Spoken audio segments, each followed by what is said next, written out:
Hello guys, তো এটা হলো অন্নপ্রাশনের সেকেন্ড ব্লগ। তো তোমরা প্রথম ব্লগটা যা দেখেছো, তো আমি জানি এনজয় করেছো।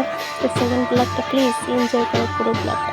তো এখানে ধরাটা কমপ্লিট, যা ধরতে হয় নিয়মে। তো তারপর আমি আসলাম আর কি, যেখানে হচ্ছিলো সেখানেই ছিলাম। আর এখন দাদু মিলে, ওর দুনো দাদু মিলে ওকে ভাত খাওয়াবে। তো প্রসাদ তো খাওয়া হয়ে গেছে, মন্দিরে নিয়ে প্রসাদ খাওয়ানো কমপ্লিট। এখন বাড়িতে এই নিয়মটা পালন হচ্ছে। তা ওকে খাইয়ে দিচ্ছে। আর উনি জানো, ধুতি পাঞ্জাবি কিছু পরেনি, জামাইতে একদম সাজিনি, জাস্ট একটু পাঞ্জাবিটা পরেছিল আর পরেনি। তারপর খুলে নিয়েছে। গরম তো ভীষণ গরম, সহ্য করতে, আমরাই সহ্য করতে পারি না, ও কী সহ্য করবে। তো ওর জ্যামা ওকে খাইয়ে দিচ্ছে পায়েস, সুন্দর করে বসে আছে দেখছি। আর এখনও হচ্ছে ওর মা বাবা ওকে পায়েস খাইয়ে দেবে, মজা করে পায়েসটা খাবে। ও পায়েস খেতে জানি ভালোবাসে মনে হয়, কারণ দেখি পায়েসটা খাই, কারণ পায়েসটা তো মিষ্টি, তাই খাই, নাহলে তো খেত না।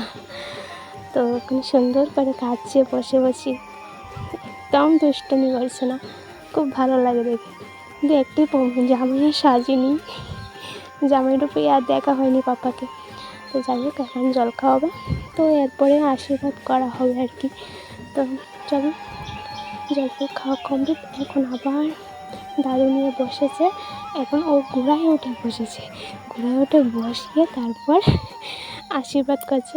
আর অনেক দূরাদূরির পর আসলাম, কারণ সিট পাচ্ছি না, সবাই বসে যাচ্ছে, লাস্ট মিনিট এসে বসলাম ফাইনালি। তো এখন খাবো, কারণ ভীষণ খিদে লেগেছে। সকালে খেয়েছিলাম দুমুঠো ভাত, তো এখন আসলাম। তো এটা আমার ভাই, আর আমার সাথে যে বসেছে এটা আমার বৌদি। এখন ভাত খাই, ভাত পড়ে গেছে, ডালও পড়ে গেছে, বেগুনিও পড়ে গেছে, তারপর মরিঘণ্ট, আর সব কিছু দেখাই না।